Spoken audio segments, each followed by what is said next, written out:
Good morning, one and all present here. On the second day of the presentation on PhD coursework, I'm going to explore my presentation on the general area of my research titled Digital Literary Cartography, Exploring Literary Text Through Mapping.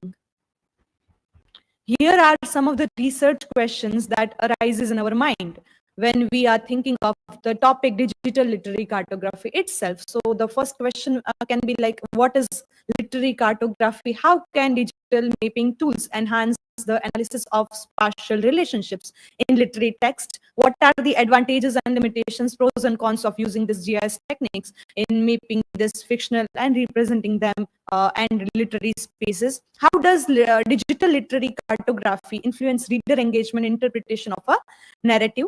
And last one, in what ways can mapping reveal patterns of movement, setting, and cultural geography and literature? Here are some of the points that I am going to address in this presentation. Let me begin my presentation with two quite contradictory statements or arguments by two scholars. First one is by Franco Moretti in his influential work, the Literary Atlas of Europe. He states that a good map is worth 1,000 words. So map can reveal so many words together. It represents the narratives in a very good manner, in a very crystal clear manner. On the contrary, there is J.H. Miller in his influential work, Topographies.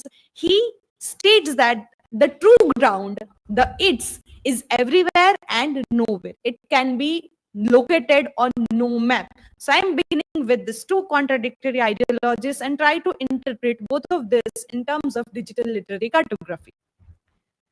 If we want to understand what is digital literary cartography, it is essential and crucial to understand what is literary cartography. Then digital word comes. Like we use maps in our day-to-day lives to navigate the geography of our places. Maps are used to study as well, to the study of geographic natures of the stories, as Kekwad and Cartwright notes. It emphasizes on how a narrative is placed in particular geography in a particular on a particular location, how a good geography can influence an author, and how the narrative is logged to a particular geography or landscape. It addresses the main question, where is literature set and why there. It makes connection between geography and literature together, as it is explained by Franco Moretti. It is a study of space and literature. There is this fictional one like Hardy's Wessex or Arkenara and Smalgudi, and literature in space, like literatures they are using, writers are using real places. For an instance, Amitav Ghosh's West Bengal or Bangladesh. It highlights places bound nature of his literary forms, geometry, boundaries, spatial taboos, and favorite routes within the literary text itself. It brings light to an internal logic of narrative, why it is placed there, what was the reason of that setting, all the aspects. Semiotic dimension around which a plot coalesces and self-organizes. This mapping of the literature involves two sort of mappings. First one is events and locations, and second one is journeys and timelines throughout the narrative itself. A map, as Thomas describes, a map itself can tell a story about space, decisions, and meaning. Why sudden changes in places, why the moving is there. Maps are not fixed, objective representation, but dynamic, emergent practices that are continually produced, interpreted, and reshaped through the interplay of people, tool, and context. So map are not just fixed, they are rather an dynamic interpretation of the textual journeys and people and contexts. In the Cartography of Fictional Words, which is editorial of the cartographic journal itself, there is this distinction given: literary cartography and literary geography. So if we need to if we want to understand literary cartography, we need to understand the concept of both as well. Literary cartography examines the spatial dimensions of fictions, from realistic to entirely imaginary settings. It investigates how place, space, and geography influence the narrative structure and meaning. So how place and space are influencing and adding to the narrative structure and meaning. On the other hand, literary cartography, similar to that, is a spatialized approach within literary geography that maps fictional places using cartographic symbols, enabling visual analysis of narrative geography. In map, there can be imaginary spaces, there are fictional spaces, and the real one locations. Literary cartography tries to took all the aspects together and put the literary narratives on the map itself. Rachel and Herney, in their influential article, they are talking about spatial dimensions of fictional worlds, where they raise certain questions and try to answer them. Where and when do landscape and cities emerging on the literary map? Are there geographic areas that are entirely documented by literature? How does a region become gradually fictionalized over a period of decades and even centuries? The one place which was existing before, that is now completely fictional. How densely populated by fictional works in a particular space, like majority of the space is there. What variations can be detected if several authors use the same geospatial exacts as backdrop for their plot? So many writers choose the same geographic space to locate their works. So they try to interpret in that way. Now let me trace the history of mapping. If we want to know the present digital literary cartography, it is essential to look back when it started. So the literary history of literary mapping, if we see backward, the way we can find the maps within the literature itself, as Mukherjee describes in one of his influential work, Maps in Literature.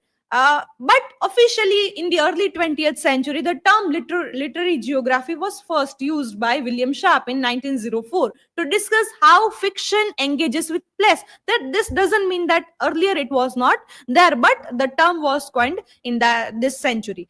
1990s to 1950s, mainly there was mainly descriptive analysis, focus on realistic versus imaginary setting, and there was limited cartographic representations. Moving from that, towards 1980s, there was occasional hand-drawn maps of novels like J.R.R. Tolkien's Middle-earth. Mapping used mainly for illustrative purpose, no more than that. Coming to 1990s, Franco Moretti's work that we referred in the beginning of of this presentation, The Atlas of European Novel, which popularizes thematic and comparative literary maps. How we can visualize the narrative of the literary text itself. 2000 onwards to the present, there is this growing interest in spatial humanities using the GIS techniques and other digital tools with the arrival or emergence of internet and web resources. Interactive mapping tools, which enables animated layer and database linked literary map, shift towards interdisciplinary collaboration between literary scholars, geographers, and digital humanists. And still there are new technologies coming up, and we don't know what next will come in this area and how the shift will be there in the upcoming days. Digital, like we use digital maps, Google Maps, in our everyday lives, using digital mapping platforms to explore literary cartography, literary texts.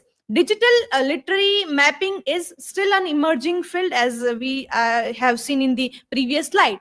There, the map makers map makers are constructing new theoretical frameworks and critical paradigms to understand both potentials and limitations of geospatial technologies, because the technologies and mapping while studying the literary text may have certain limitations that we'll discuss in the later part of the presentation. While digital literary cartography is a more dynamic and engaging than traditional mapping systems, because it is a sort of interactive practice. A user can zoom it, scroll it, explores various layers of meanings, places. There is integration of multimedia, images, videos, and narrative content, which adds on the meaning to what is being placed on the digital map itself. So it becomes quite easy to navigate the places and try to understand the literary text. Importance of geotechnologies for literary cartographies. There are two main reasons of their significance. First one is analytic versatility. Digital mapping technologies enable new analytic possibilities and spatial questions related to mapping artistic representation of spaces and places, as writers do use various places to navigate their stories, try to establish their meaning. And second one is web presence and accessibility. Their availability online has expanded the reach and spread of literary texts, as there are certain projects as there are certain projects existing and still they are emerging. Digital maps are a spatial media that transmits and reshapes the narrative, which plays an important role in signifying the text that emerges in the here and now of a particular engagement. There are four internal or interrelated challenges of or for digital literary map makers. Why map? Why do we need to map that text? How we map that? What to map? And what is beyond there that is left? So these four questions are coming up time and again whenever a person or a scholar is trying to map this literary texts. There are certain tools and technologies with the help of that this digital maps can be created. Audiovisual, written and oral stories, cartographic innovation and critical reflections with the use of new technical approaches and tools, including emotions or effective mapping using the images and videos and other multimedia models in it. Post representational emphasis, shifting focus from static map as it was in earlier way, map outputs to the narrative, encapsulating their creation, purpose, and use, reflecting a dynamic process, aware understanding of cartography. Here I have given three tools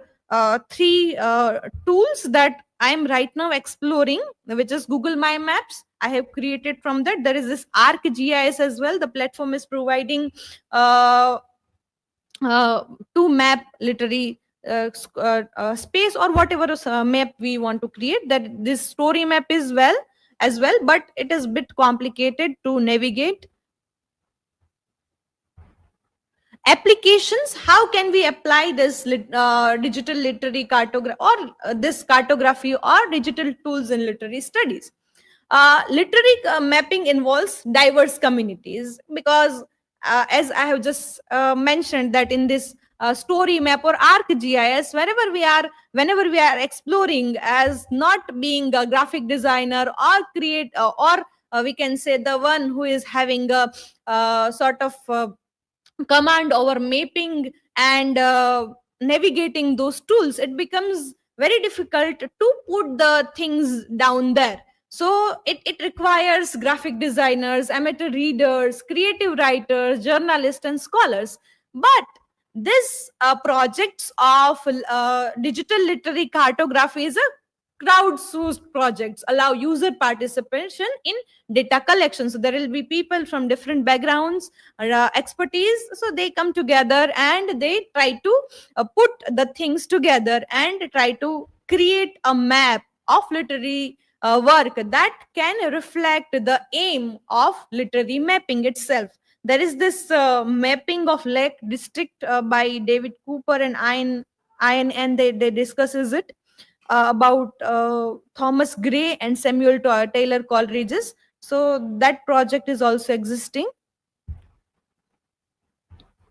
Here are some of the projects that are existing, that Sarah Lucietta in her article exploring literary mapping projects, she talks about that. Let us have a look at it, what it is. So here it is a map of Paradise Lost. If you will click here, it is this base map, historical map. There are various layers in it. So one can navigate from this bar and try to see. Here different colors are given, and clicking on that, the sort of sentences are given.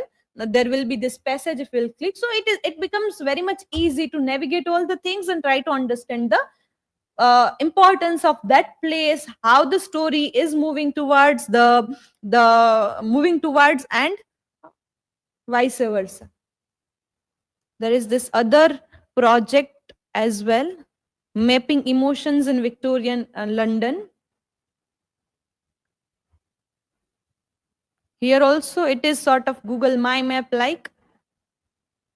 We will zoom out, things will come, clicking on that.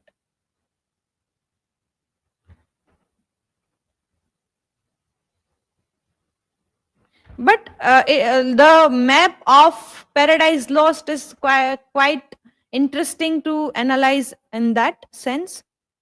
Here the thing is coming here in a sidebar.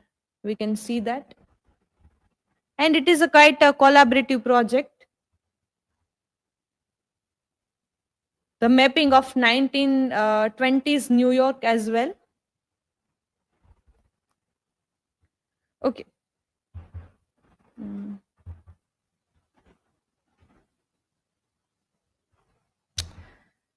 Okay, so far we have seen digital mapping and digital mapping project. What is it? How can we navigate it? But the most important part that I, as a research scholar of that area, need to see is challenges itself, because digital literary cartography comes up with so many challenges together.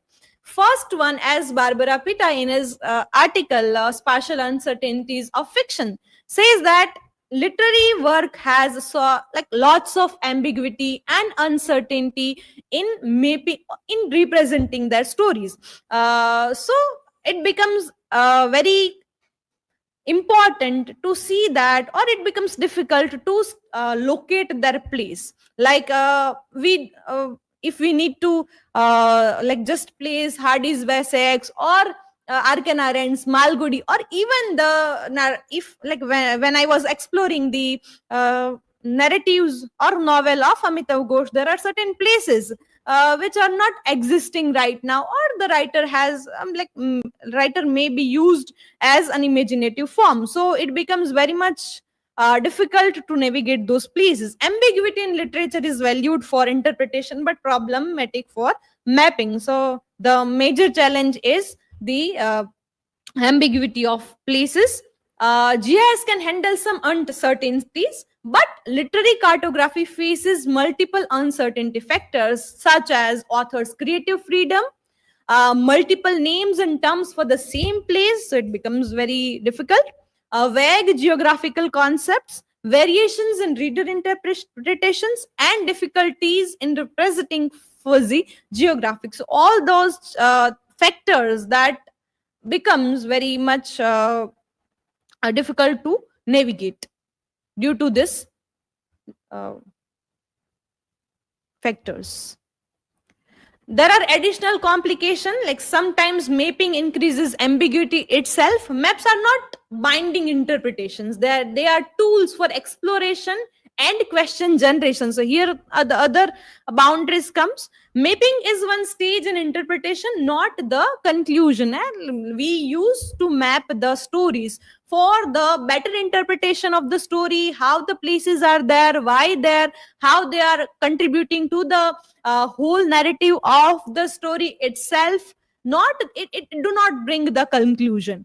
There is this potential for blending narrative, time and spatiality, and emotional and subjectivity. The question of emotion and subjectivity comes as Thomas discusses in his work. So it is very much difficult to emerge emotion out of maps, as whenever we read a novel or a book we will be having that, but in map it becomes it becomes difficult.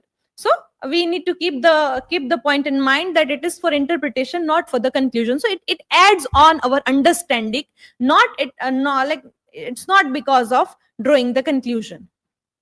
Mapping is framed as interpretive. Digital map prompts further question through both what they show, what they omit. Right? It will omit certain things, and what they show may not always provide definitive literary geographical explanation. Function as catalyst for rethinking and reconceptualizing. Initial interdisciplinary aspiration often fed. Many projects are monologic, focusing on tools rather than theory. Earlier projects were like that. But later projects, we'll see that they are having more focus on the literary aspects as well. Textual complexity is often reduced to place name mapping without deeper narrative engagement. So one need to understand the place, their connection with the place and the story, characters and all, and then try to place it together. Fictional places may be vague, transformed, and unmappable. There are places whose name we do not know, but in that manner, as David Cooper also says, that one can place, or even Franco Moretti also addresses this question, that the one who is mapping the literary text or putting it on the map, they can see the descriptions of the places given in the novel or whatever literary text they are dealing with, and try to locate that thing. Subjectivity in interpretation and data collection, issues with vanished places, as in Amitav Ghosh's The Hungry Tide, there are places which are not found, and it becomes complicated. Incomplete routes and non-linear journeys. Need to balance cartographic precision with literary complexity. So all these challenges are on the way whenever a person or a scholar is trying to do a literary cartographic study of any literary text. But the future of, while talking about the future of literary cartography, use of digital and interactive media using story maps, WebGIS, and cinematic maps. Now the technologies are emerging, and they are giving more tools to explore the thing. And even in the near future, we don't know what comes next, and we can get more tools to do this literary cartography, digital literary cartography, in a very interpretive manner. Integration of multiple narratives, personal stories, historical accounts, and maps as tools for critical storytelling, not just geographic visualization. And finally, the future of digital literary cartography will perhaps rely on digital literary mapping practices, how mappings are done. So there are sort of challenges as well while mapping the literary texts in terms of digital cartography or cartographic sense. But the other part is that this mapping is not just for the drawing conclusions or sort of things, but rather it helps to add on the more interpretations of that story. So with the help of this digital tools, we can navigate different layers of meanings with the use of multimedias, with the use of videos, images, and sort of things to explore the literary narratives. So the topic is itself complicated to understand. At first sight it seems very crystal clear, but when we dive deeper, referring to articles having different ideologies, different arguments, it becomes, we as a scholar may doubt on these things. How can we do it? Here are the list of references. This is all about my presentation. Thank you very much. Now I am open for questions.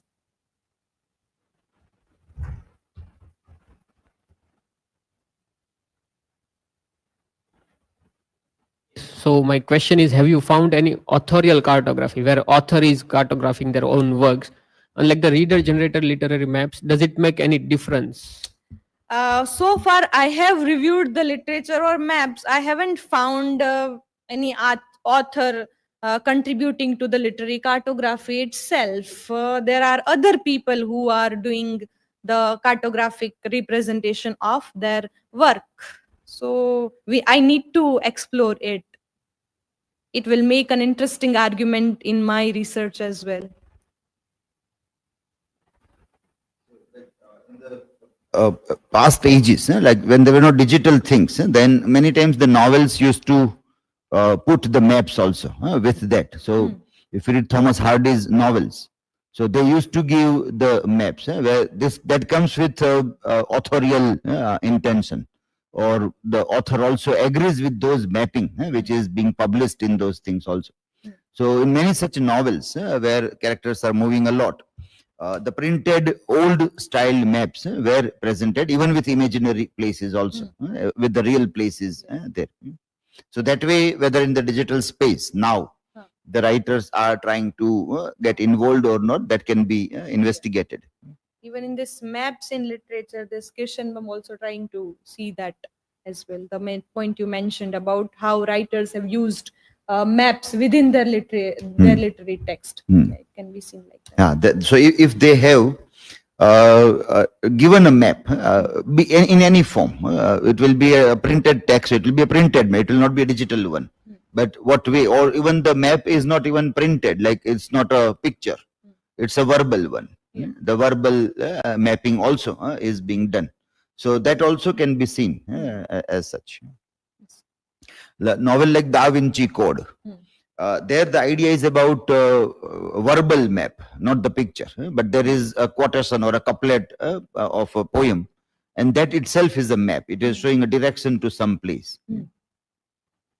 I'm not certain, but J.R.R. Tolkien's also seen with many maps in his interviews. And this map of this Middle Earth is there. Description of that. That also, like the older epic is this one also, hell, heaven, that all mapping is being done. Divine Comedy, epic poem has a map of hell. So that also you can bring in if you have not gone through in literature review, that what way all this epic poem also used to map the things, and pictures are also drawn of that mapping. Divine Comedy, the map of hell. This.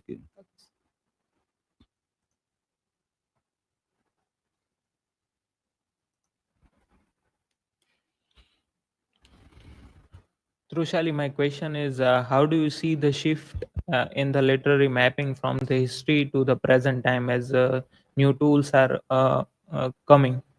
Yes, in the earlier time, as sir has also mentioned, and I also mentioned in one of my slides, that earlier the maps were there in literature, but with the help of or emergence of internet and digital tools, it has given a rise of digital literary cartography, using digital tools of mapping to interpret and present that narrative through that. So earlier there was this just a map or a sort of story that is being conveyed through this in terms of this literary cartography, but with the help of the digital literary mapping tools, it is giving a more clear, crystal clear ways of mapping. We can zoom it, we can have multiple layer together, we can have more than one map within a single map, we can click over there, try to get an explanation, and we can navigate the whole story through the clicks. So it becomes very much interesting to explore the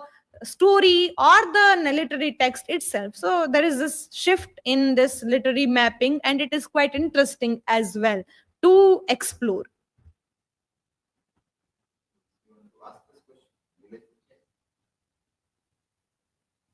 So, are there any cultural consideration when mapping a real or imagined geographies from the text?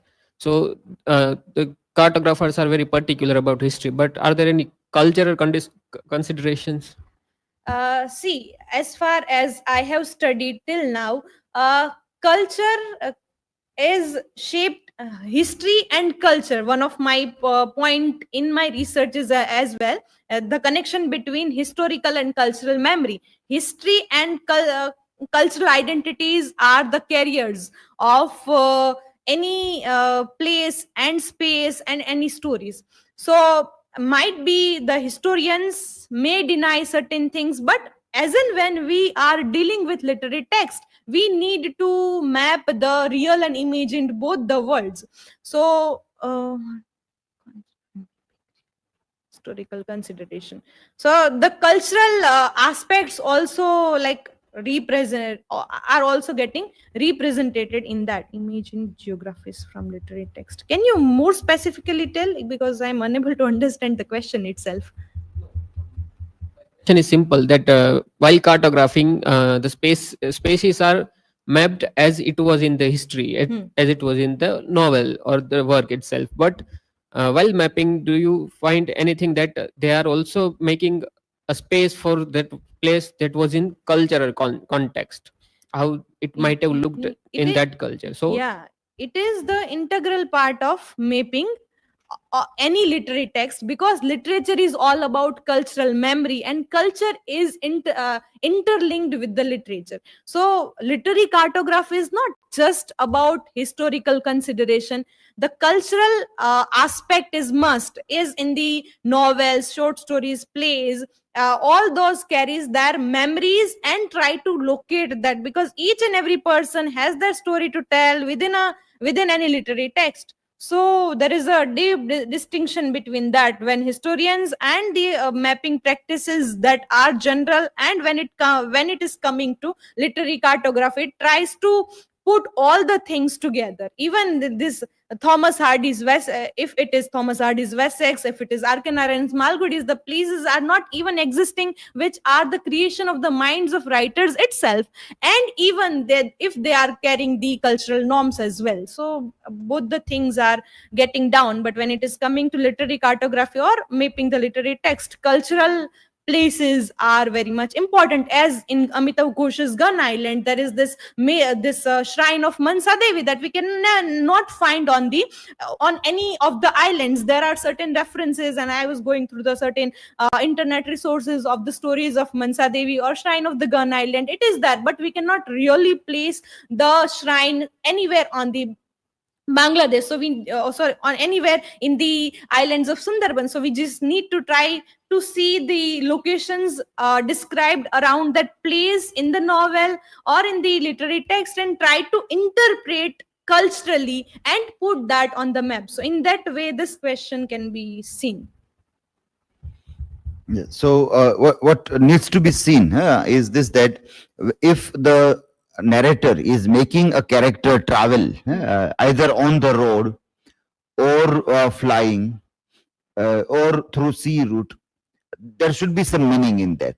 So why only that specific, not the another mode of journey, how it is connected with the entire literary narrative. Second, where they are going, which place, that place must have some historical, cultural, social relevance. So if some characters are going to Kashi, then there must be some connection about what Kashi is known for.